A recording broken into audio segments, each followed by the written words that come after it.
Hi guys, this is the Mystic Kitten. My name is Michelle, and we're gonna do another Come Get Ready with Me.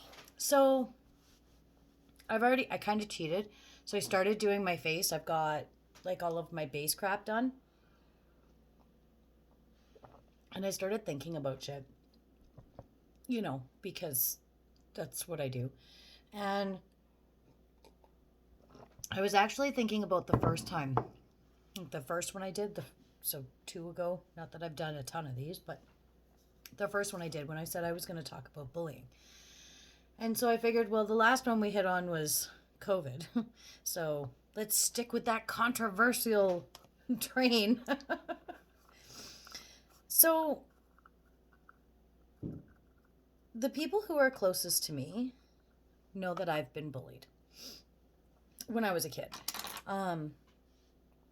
I don't take shit now. But I think that that's primarily because I was so relentlessly bullied as a kid. And it started really young. So when I was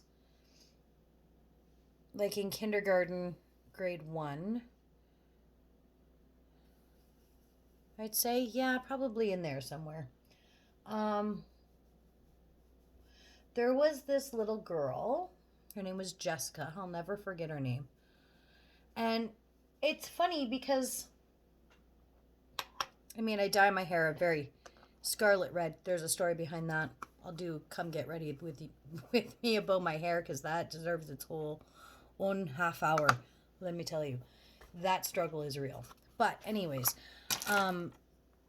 when I was very young, I had like golden wheat blonde hair.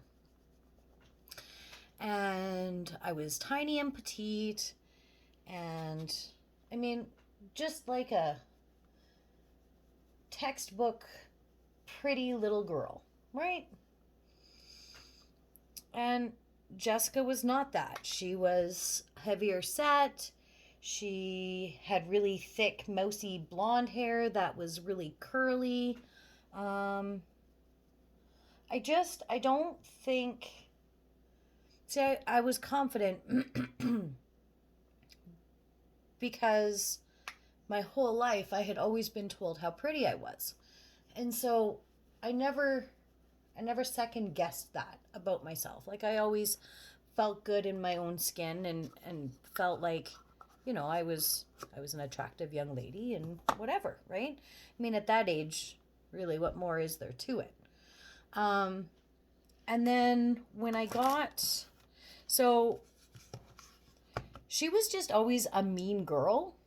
And so a lot of us kids, like us girls, we weren't, I would really not ever say we were mean to her by any means.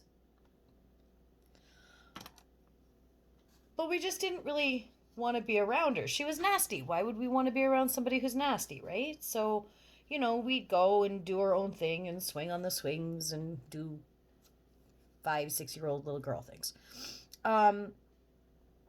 Now, my mother at the time was a hairdresser and nail technician. And this was, I don't want to date myself.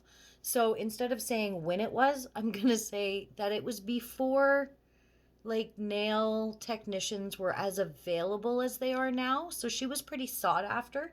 And this was in Toronto. So it was a little bit more of a, I don't know, bougie type of environment, right? Like everybody was trying to keep up with everyone. Her boss was Italian, so a lot of her clients were upper class Italian elderly ladies. There were some younger ones too, but for the most part, it was like, 40, 50-year-old. I can't believe I just called them elderly, but like older, right? Like they were women who were well established. They had the money to spend on something like that because back then, because it was so not available, you could kind of charge whatever you wanted and get away with it. And so they did. The service was not cheap by any means, like at all. So Anyways, so my mom did that. We didn't have a car, so we bussed. I would be in the playground at 5, 6 years old. I'd have to sit in the playground until my mom got there. I'd swing on the swings and do little girl things and whatever. I mean, nothing crazy. Um, until until my mom would get there. And I mean, I was only ever out there for, you know,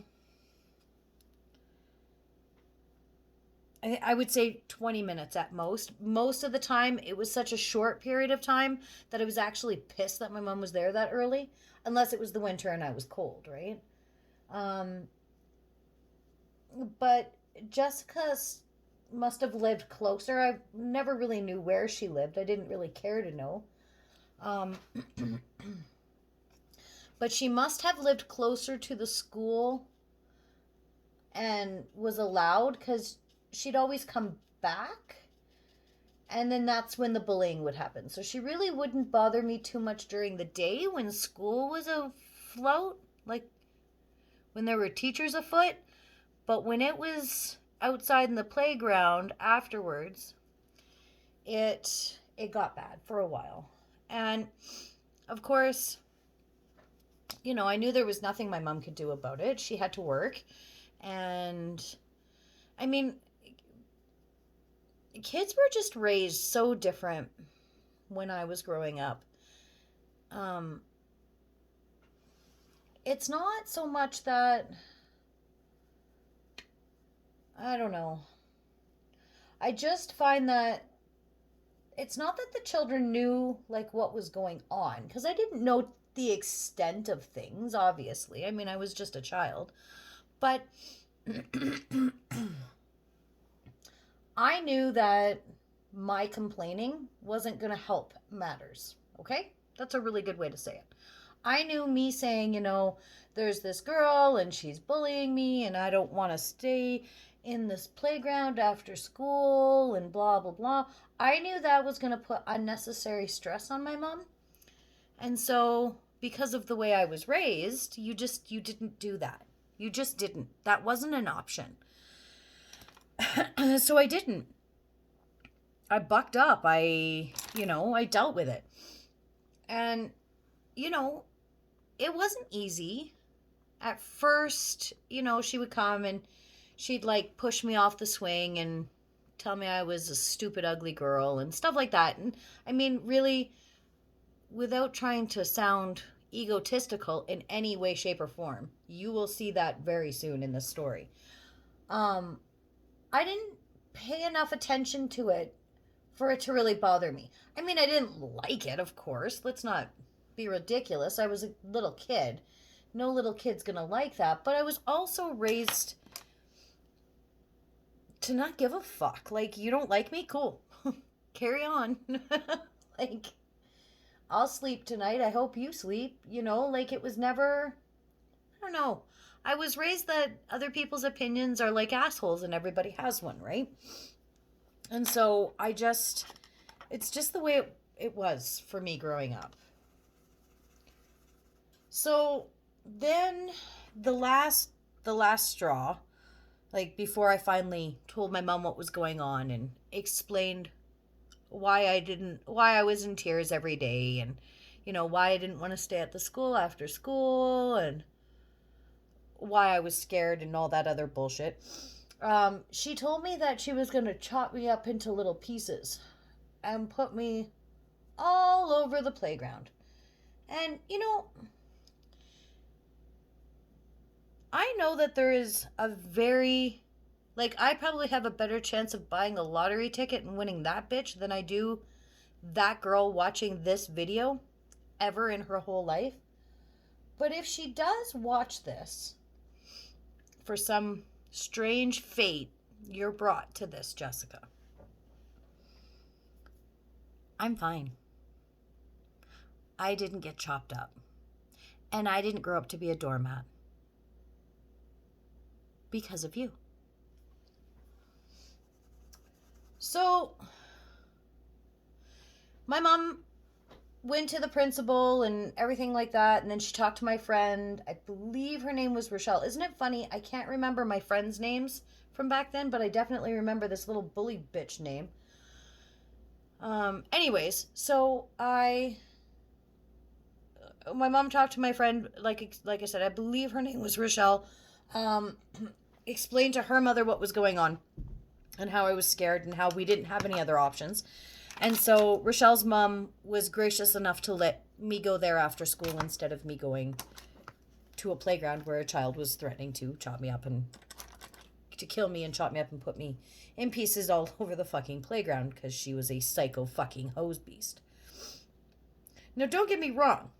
I don't resent, I don't actually often even think of this human. This, like, quite frankly, I let go of all of the bullying shit years and years and years ago. But I mean, let's call a spade a spade. The fucking kid was psychopathic. I mean, at 5 years old, 6, 7 years old even, when you're saying you're going to chop up another little girl and spread her out all over the playground so her parents never find her? Psychopath. Not even a little bit. Now, I don't know what her home life was like. She was always a dirty kid. She was always allowed to kind of do whatever she wanted. So this kid could have had a really shitty home life. And you know what? That sucks for you. But buddy, that doesn't mean that you have to pick on the fucking well-adjusted little blonde that plays on her own in the fucking playground for 20 minutes after school, right? But whatever. It is what it is. And like I said, perhaps she had issues at home and that's why. I honestly don't care. So a couple years go by. I ended up switching schools. I switched schools a lot when I was growing up. We moved around quite a bit. So I never really stayed at one school for very long, which I think was kind of part of the reason why it was always like once the bullying kind of picked up and accelerated, I could kind of move past it because I knew I'd be going to a new school anyways. So it was like, haha, fuckers. I'm out. Peace. So that was fine. Then I don't think I even then I think that was kind of the end of that until my cousin Daryl started picking on me. And he was younger than me. And he would say the same sort of things to me. Like, I'm going to chop you and your parents up and I'm going to put you in the shit manure piles. And he used to like, but it wasn't just us that he said this, like me that he said this shit to. He used to say it to all kinds of people. And he used to like watch MacGyver and then build like fucking bombs and shit. Like, psycho, okay? Weird shit. Like, they're just some weird shit. So that was fine and good. And I actually don't think that I encountered another bully until I moved from a farming community in Ontario to Calgary, Alberta. This city has got some of the worst children bullies I've ever had the displeasure of having to grow up with.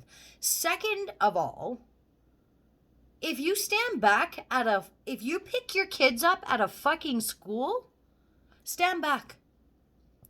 Don't interact with anyone.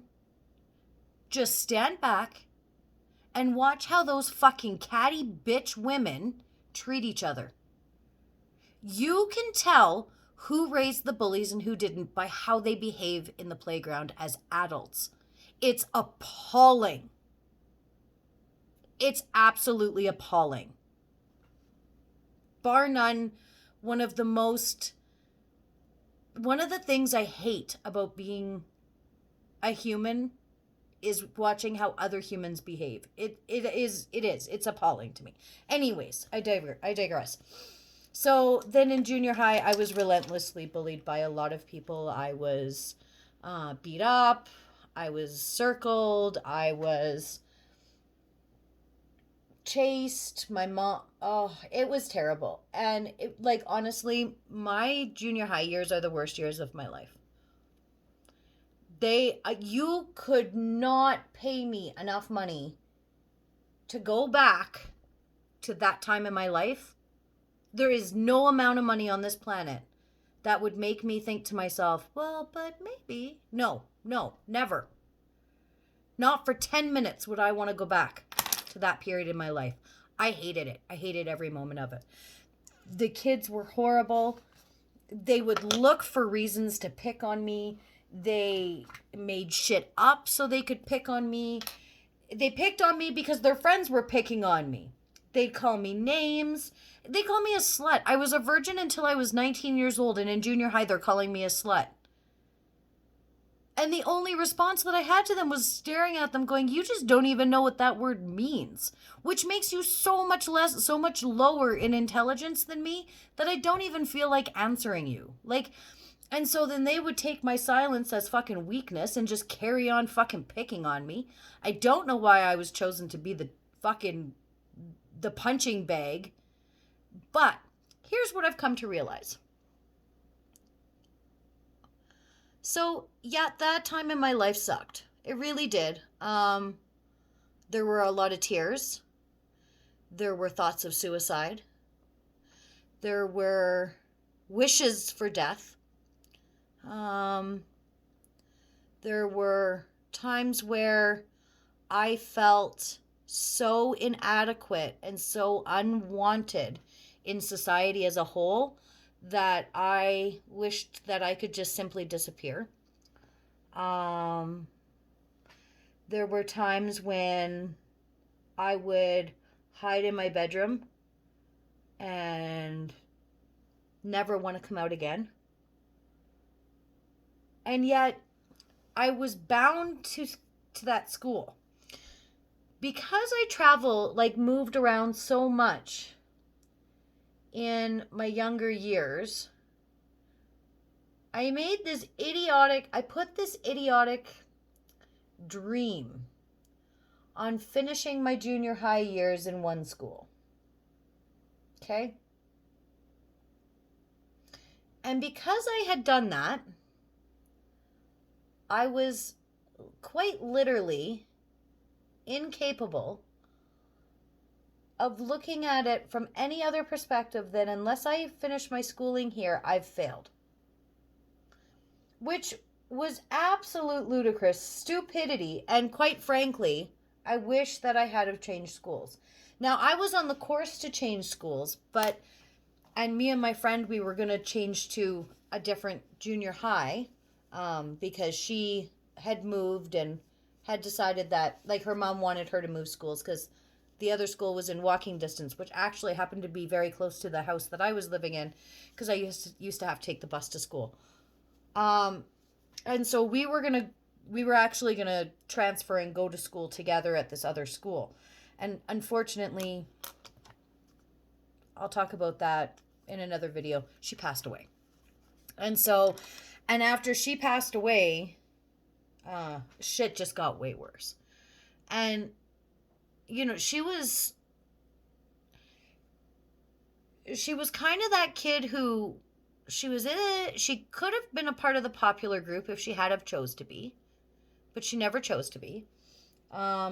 She could have been a part of the nerdy group because she was ridiculously intelligent, but she never was. She never really solidified herself to any specific group.